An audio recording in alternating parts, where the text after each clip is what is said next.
Your tibialis anterior, this front shin muscle, plays a super important role in decelerating movement.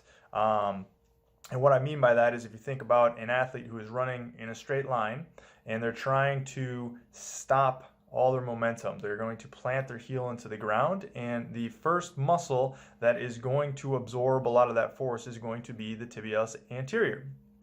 On a lower level, if you extrapolate this to the gait cycle or just plain walking, you're going to hit your heel first. So this muscle is going to be the muscle that is active to help you clear the foot from the ground, hit your heel, and then control your foot down into a foot flat position.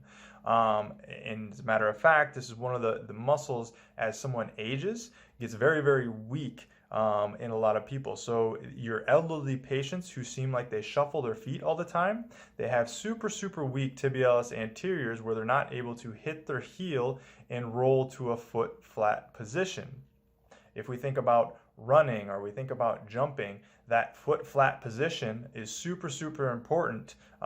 You know, anytime you see a basketball player plant their foot and they're taking horizontal momentum and changing it vertical, they're planting that heel, that late heel to early midfoot down in the ground, and the tibialis anterior is the first thing that starts absorbing force. And if that isn't doing its job, then you're going to put a lot of excessive stress at the knee, and a lot of that stress could be avoided if we just have a better deceleration capability at the tibialis anterior. So that is what we are going to be training today, and training it in a position that is very similar to what we do in life.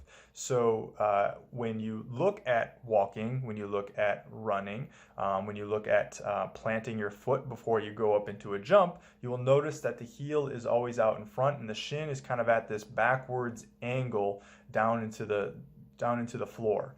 And this angle is super important, and that's what we're going to be trying to create. So the number one exercise is you're back against the wall, your feet are about a foot away from the wall as shown, and you're just going to be lifting your toe up towards the ceiling.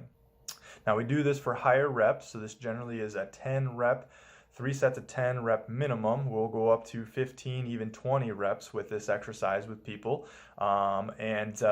Once you can get to 15, you probably can start advancing it a little bit more. So the way we then advance it further is we put them on a slant board. Now, when you're doing the slant board, be sure that you're wearing shoes, and also be sure that you're holding on to something, as I'm showing in the video here.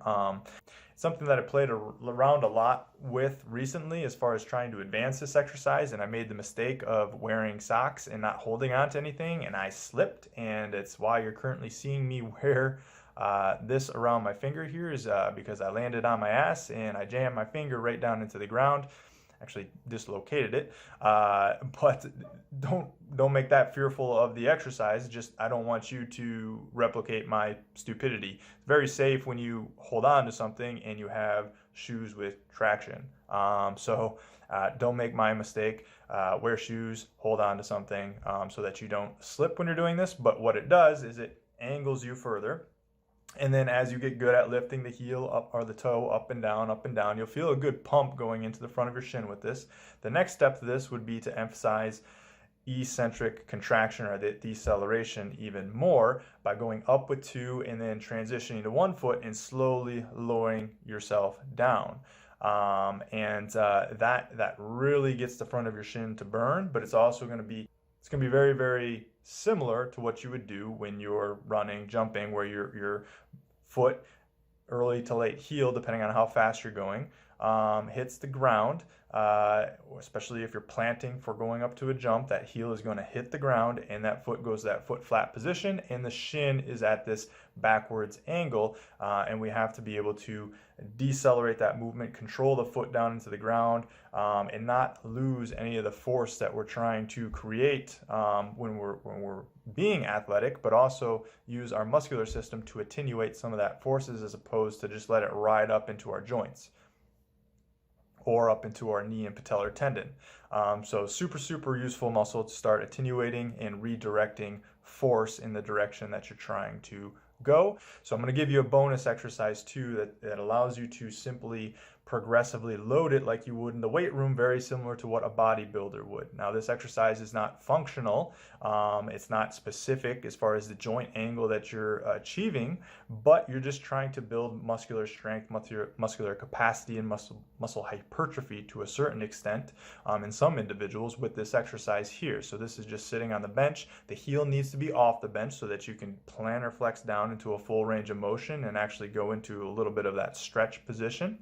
And then you lift up from this too. Now, this is a very common one that you'll see on YouTube, but people do it with resistance bands all the time. What you will find is it's completely different using a resistance band versus using a dumbbell with the resistance to this.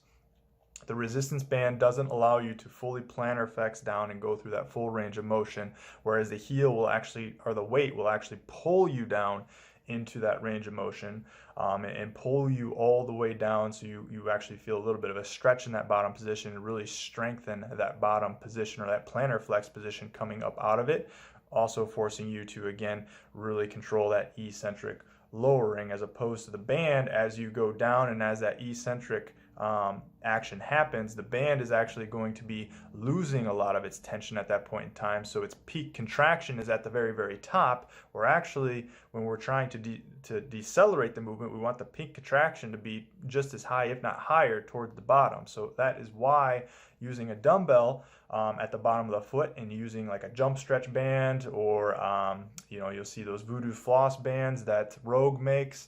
You can use any sort of strap that allows you to secure the dumbbell to the bottom of the foot, or if you have a kettlebell, you just slide the top of the kettlebell over top of the foot. The trick with this is the handle of the kettlebell needs to be wide enough to allow the foot the foot to fit inside there, but usually those are heavier kettlebells that the individual has to be stronger with. So your lighter options are generally dumbbells that you have to utilize some type of belt or some type of band that you can kind of tie off and keep the weight of the dumbbell attached to the bottom of the foot, so that you can, again, get this progressive loading and this consistent amount of resistance throughout the full exercise, as opposed to the band, which just gives you that peak contraction at the end range of dorsiflexion.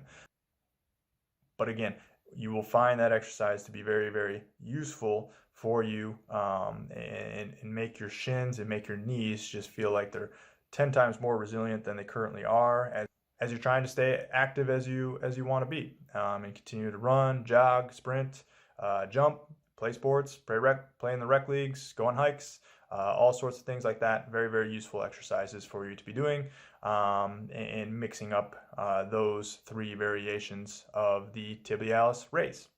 We're going to take a quick break from today's episode to mention how sportsrehabexpert.com can help you as a rehab clinician or strength coach, as well as an athlete or active individual. For clinicians, we have our flagship course, which is the Sports Rehab Expert Fast Track course. This is our main sports rehab and orthopedic course that introduces you to the Sports Rehab Expert methodologies. This course also has a monthly new training that is uploaded on a continuing basis, meaning you will always have new content with this course, as well as CEU credits for life at a very low cost to you as a clinician. Secondary to that, we have two deeper dive courses. The first is a full body treatment domination, going over in depth how we treat the body from head to toe. There's also our human assessment mastery, which helps you get really dialed in and efficient with your assessments and looking at the biomechanics behind movements. And then finally, if you're an athlete or active individual who wants to maintain that lifestyle, we have these injury blueprints that you can get if you email me directly at greg@sportsrehabexpert.com and just mention the body region you would like that blueprint for. We have blueprints for the neck, the shoulder, the upper back, the low back, the hip, the knee, and the foot, which involves plantar fascia, Achilles, and shin splints. So if you've got an injury, we've got a way to help you out. Again, these blueprints individually are sold for $47. Just email me again at greg@sportsrehabexpert.com.